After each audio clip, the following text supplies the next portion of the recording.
ইসরায়েলের ক্রমবর্ধমান আগ্রাসন এবং ইরানের মিসাইল হামলার জেরে শেষ পর্যন্ত কি যুদ্ধে জড়িয়ে পড়ছে এই দুই দেশ? তবে এরই মধ্যে বাজতে শুরু করেছে ইরান ইসরায়েল যুদ্ধের দামামা। ইসরায়েলের প্রধানমন্ত্রী বেনিয়ামিন নেতানিয়াহু ইরানের মিসাইল হামলার প্রতিশোধ নেওয়ার ঘোষণা দিয়েছেন। মার্কিন প্রেসিডেন্ট জো বাইডেন ইরানি হামলার প্রত্যুত্তরে ইসরায়েলের হামলার পক্ষে সমর্থন জানিয়েছেন। ধারণা করা হচ্ছে আগামী ২৪ ঘন্টার মধ্যে ইরানে হামলা করবে ইসরায়েল।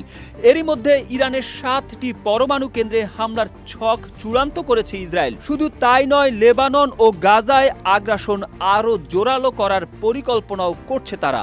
অন্যদিকে ইরানের সশস্ত্র বাহিনীর joint chief of staff general Mohammad বাঘেরি বলেছেন, ইসরায়েল আমাদের সার্বভৌমত্ব ও আঞ্চলিক অখণ্ডতার বিরুদ্ধে কিছু করতে চাইলে তেহরানের পরবর্তী অভিযান আরও কয়েক গুণ শক্তিশালী হবে। যমুনা স্মার্ট রেফ্রিজারেটর, স্মার্ট লাইফে স্মার্ট রেফ্রিজারেটর। ইসরায়েল বলেছে তারা হামলা চালাবে, তবে তা কখন?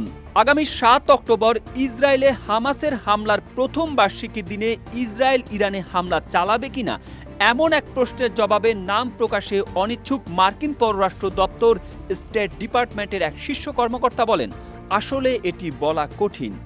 ইসরায়েলের সামরিক বাহিনীর একজন কর্মকর্তা শনিবার বার্তা সংস্থা এএফপিকে জানিয়েছে, ইসরায়েলের জনগণের ওপর ইরানের বেআইনি ও নজিরবিহীন হামলার প্রত্যুত্তর প্রস্তুত করেছে ইসরায়েলের প্রতিরক্ষা বাহিনী আইডিএফ।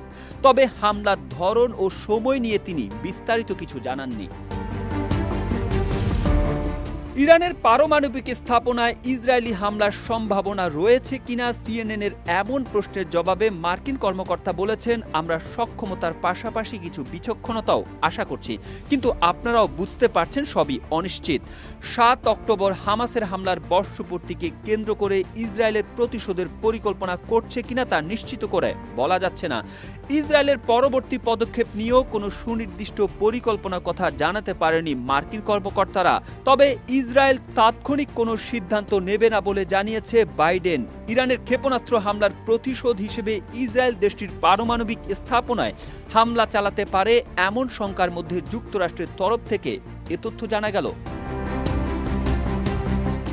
হামাসের পর হিজবুল্লাহ, ইয়েমেনের হুতি এবং শেষ পর্যন্ত ইরানের সঙ্গে ভয়াবহ সংঘাতে জড়িয়ে পড়তে যাচ্ছে তেল আবিব। ইসরায়েল হিজবুল্লাহ প্রধান হাসান নাসরুল্লাহকে হত্যা এবং লেবাননে স্থল অভিযান শুরুর পর দেশটিতে নজিরবিহীনভাবে প্রায় ২০০টি রকেট ও ক্ষেপণাস্ত্র নিক্ষেপ করে মঙ্গলবার প্রতিশোধ নিয়েছে ইরান।